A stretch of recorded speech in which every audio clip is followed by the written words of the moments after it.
હાલ એક મોટા સમાચારની વાત કરવામાં આવે તો સુરતથી એક મોટા સમાચાર સામે આવી રહ્યા છે। આપણે જણાવી દઈએ કે સુરતમાં ગેરકાયદેસર ગર્ભપાત કૌભાંડનો એક પર્દોફાશ થયો છે। મોટા સમાચાર સુરતથી વારછામાં ગેરકાયદેસર અબોર્શન કરાવતો શખ્સ ઝડપી પાડવામાં આવ્યો છે। મમતા હોસ્પિટલમાં આરોગ્ય વિભાગનો દરોડો પાડવામાં આવ્યો છે। મોટા સમાચાર આપણે જણાવી રહ્યા છે સુરતથી, જ્યાં જમીન પર છૂટ્યા બાદ ફરી गोरख धंधो शुरू कर्यो छे। वारछा पुलिसे फार्मेसी संचालकनी पण धरपकड़ करी छे।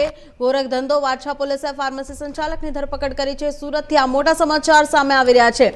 आपने जणावी दઈએ કે સુરતમાં અબોર્શન કરવાનો એક ગર્ભપાત કરવાનો કૌભાંડ સામે આવ્યો છે। ગેરકાયદેસર ગર્ભપાત કરવાનો કૌભાંડનો પર્દોફાશ કરવામાં આવ્યો છે। વારછામાં ગેરકાયદેસર અબોર્શન કરાવતો શખ્સ ઝડપી પાડવામાં આવ્યો છે। મમતા હોસ્પિટલમાં આરોગ્ય વિભાગનો દરોડો પાડવામાં આવ્યો છે। જમીન પર છૂટ્યા બાદ ફરી ગોરખ ધંધો શરૂ કર્યો છે। વારછા પોલીસે ફાર્મસી સંચાલકની ધરપકડ પણ કરી છે।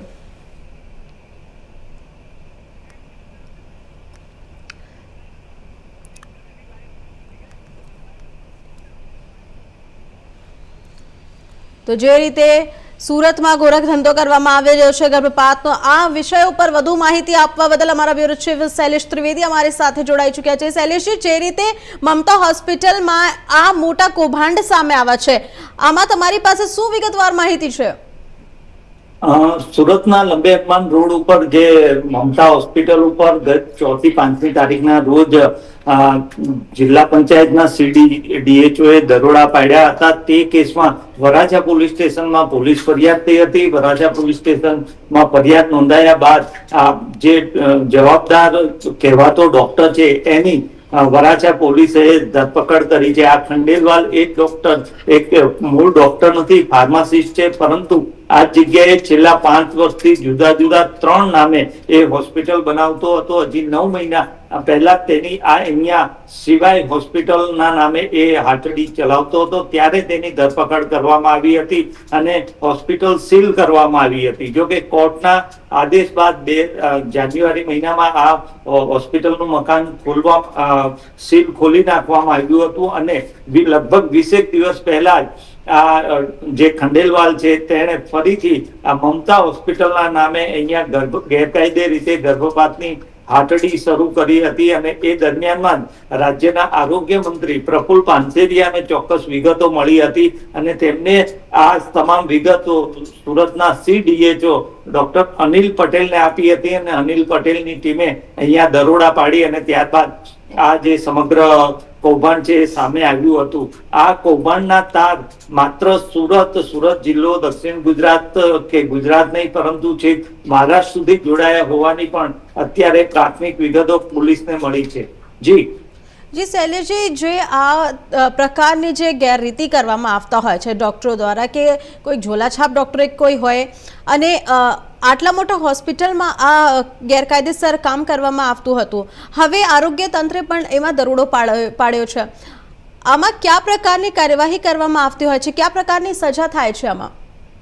આ ચોક્કસપણે રાજ્ય સરકાર અને કેન્દ્ર સરકાર, ખાસ કરીને કેન્દ્ર સરકારે પીસીપીએનડીટી જે એક્ટ પસાર કર્યો છે 2013-14 ને ત્યાર પછી ખૂબ જ ગંભીર કહી શકાય તેવો આ કાયદો બનાવવામાં આવ્યો છે અને આ કાયદામાં એટલી બધી ગંભીર જોગવાઈઓ કરવામાં આવી છે કે આવી રીતે ગેરકાયદે પરીક્ષણ માટે જો કોઈ ઝડપાય તો એને છટકવું ખૂબ જ મુશ્કેલ હોય છે, પરંતુ ક્યાંક ને ક્યાંક તંત્રની સાથે મિલીભગતમાં આવા લેભાગુ તત્વો, ઝોલાછાપ ડોક્ટરો છૂટી જતા હોય છે। પરંતુ આ કેસમાં સીધું રાજ્યના આરોગ્ય મંત્રીએ એ સીધો ઇન્ટરેસ્ટ લીધો છે અને તેમની સૂચનાથી દરોડા પાડવામાં આવ્યા છે। પરંતુ સૌથી મહત્વનું છે કે અહીંયા 5 વર્ષથી પહેલા સંતોષ હોસ્પિટલના નામે, પછી સિવાય હોસ્પિટલના નામે અને હવે મમતા હોસ્પિટલના નામે એવી રીતે અહીંયા આ ગોરખ ધંધા, ઝોલાછાપ ખંડેલવાલ કરતો હતો અને હવે આ એની બીજી વખત ધરપકડ થઈ છે। 9 મહિના પહેલા પણ ધરપકડ થઈ હતી, અત્યારે પણ ધરપકડ થઈ છે।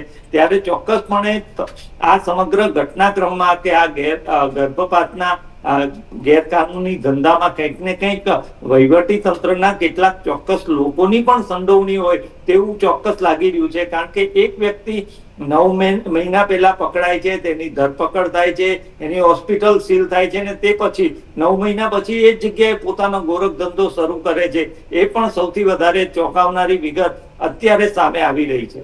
જી કોમલ. જી શૈલેષજી, જેવી રીતે આ ગેરકાનૂની કામ થઈ રહ્યો છે, મહિલાઓ પોતે જ તો હોસ્પિટલ નથી જ આવતી, કેમ કે મહિલાઓને તેના બાળકો સાથે એક પ્રેમ થાય છે.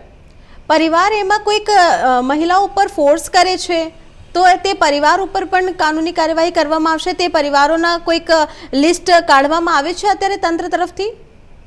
ચોક્કસપણે જયારે આ દરોડા પાડવામાં આવ્યા ત્યારે 3 મહિલાઓ આ મમતા હોસ્પિટલ જે લંબેરમાન રોડ પર આવી છે ત્યાં મળી આવી હતી. 3 પૈકી 1 મહિલા જતી રહી હતી અને 2 મહિલાને વધુ સારવાર માટે તપાસ માટે સિવિલ હોસ્પિટલમાં ખસેડવામાં આવી છે અને તેમના જવાબ, નિવેદન વગેરે પણ લેવામાં આવ્યા છે. પરંતુ આ સમગ્ર ઘટનામાં જે ચોંકાવનારી વિગતો એ છે કે આ જે ખંડેલવાલ છે, જે ફાર્માસિસ્ટ છે અને છેલ્લા 5 વર્ષથી આ ગોરખ ધંધા કરે છે, તેની સામે તંત્ર હવે કેટલા અને કઈ કક્ષાએ કડક પગલા ભરે છે. અને તેની સાથે સાથે આ માત્ર એક જ વ્યક્તિ છે કે આનું આખું નેટવર્ક છે. સમગ્ર સુરત શહેરમાં ખાસ કરીને વરાછા રોડ, ઉધના, લિંબાયત, પાંડેસરા, સચિન આવા વિસ્તારોમાં પણ આવી રીતે કેવી ગેરકાયદે ગર્ભપાતની હાટડીઓ ચાલે છે, એની ઉપર તંત્ર કાર્યવાહી કરશે કે કેમ, એ સૌથી મોટો સવાલ છે. જી શૈલેષજી, જે મહિલાઓ સાથે ગર્ભપાત થયો છે તે કેટલીક મહિલાઓ હતી? અત્યાર સુધી અમારી પાસે કોઈક આંકડા છે કે નથી? અને બીજી પ્રશ્ન એ થાય છે કે મહિલાઓ સાથે કોઈક વાતચીત કરવામાં આવી છે મીડિયા તરફથી કે તંત્ર તરફથી? તેમના ઉપર જોર જબરદસ્તી કેવી રીતે કરવામાં આવી રહી છે?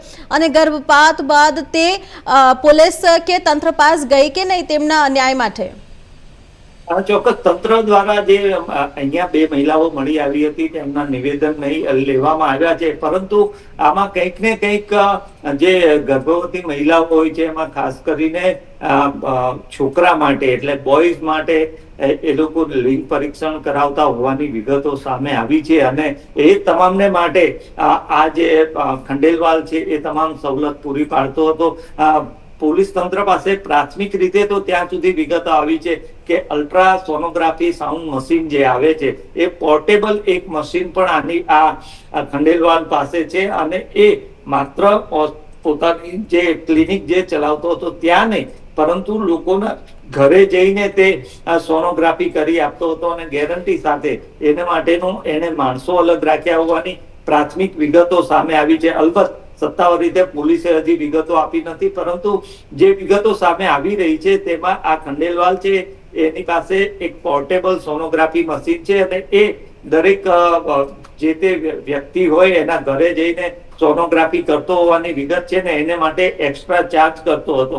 અને ત્યારબાદ ગર્ભપાત કરવા માટે આ મમતા હોસ્પિટલનો પણ ઉપયોગ થતો હતો. આ માત્ર એકલો ખંડેલવાલ સંડોવાયેલો છે કે એની સાથે બીજા કોઈ ગાયનેકોલોજીસ્ટ કે અન્ય તબીબો કે કોણ સંડોવાયેલું છે તે દિશામાં પોલીસ જો ગંભીરતાથી તપાસ કરે તો ચોક્કસ ખૂબ જ મોટું કૌભાંડ સામે આવે તેવી શક્યતા છે. જી શૈલેષજી, જે રીતે તમે જણાવ્યું કે ઘરે ઘરે જઈને સોનોગ્રાફી કરતો હતો, તો સોનોગ્રાફી કયા પ્રકારની કરવામાં આવતી હતી? કે ગર્ભમાં દીકરા છે કે દીકરી? અને જો દીકરી હોય તો તેનો ગર્ભપાત કરવામાં આવતા હોય છે, અને દીકરાને ક્યાં કરવામાં આવતા હતા?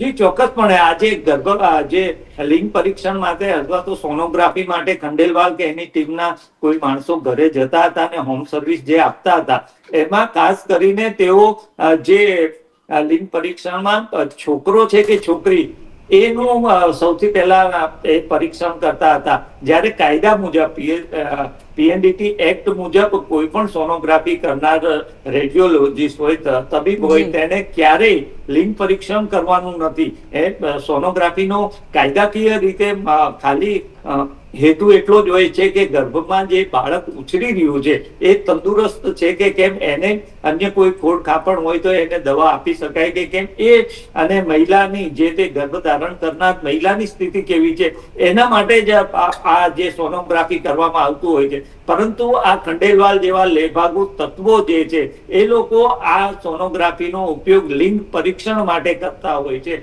અને એના આધારે જો છોકરો હોય તો એ ગર્ભ ઉછળતો હોય છે અને છોકરી હોય ગર્ભમાં અને જો એ પરિવાર ઈચ્છતું ન હોય તો એનો ગેરકાયદે રીતે ગર્ભપાત કરવાની પણ સવલત આ ખંડેલવાલ જેવી લેભાગુ તત્વો જે છે એ ટોળકી આપતી હોય છે. કાયદાકીય રીતે આ સંપૂર્ણપણે ગેરકાયદે છે. આની ખૂબ મોટી સજા પીએનડીટી એક્ટમાં કેન્દ્ર સરકારે કાયદો પસાર કરીને આપી છે, પરંતુ કંઈક ને કંઈક તંત્ર સાથેની મિલીભગતમાં આ કાયદાનો કડકાઈથી અમલ થતો નથી ને પરિણામે જે એક ચિંતાજનક રીતે સેક્સ રેશિયો પણ હોય છે એમાં પણ ખૂબ ઇમ્બેલેન્સ અત્યારે જોવા મળી રહ્યું છે. આવી જ ગંભીર ફરિયાદ આવી હતી રાજ્યના આરોગ્ય મંત્રી પ્રફુલ પાનસેરિયા પાસે ને એના આધારે તેમણે આ હાલ તપાસ શરૂ કરાવી છે ને આ દરોડો જી શૈલેષજી, માહિતી આપવા બદલ હવે આપનો ખૂબ ખૂબ આભાર શૈલેષજી. તો હાલ ખબરોમાં આટલું જ. જોતા રહો ઇન્ડિયા ન્યૂઝ ગુજરાત.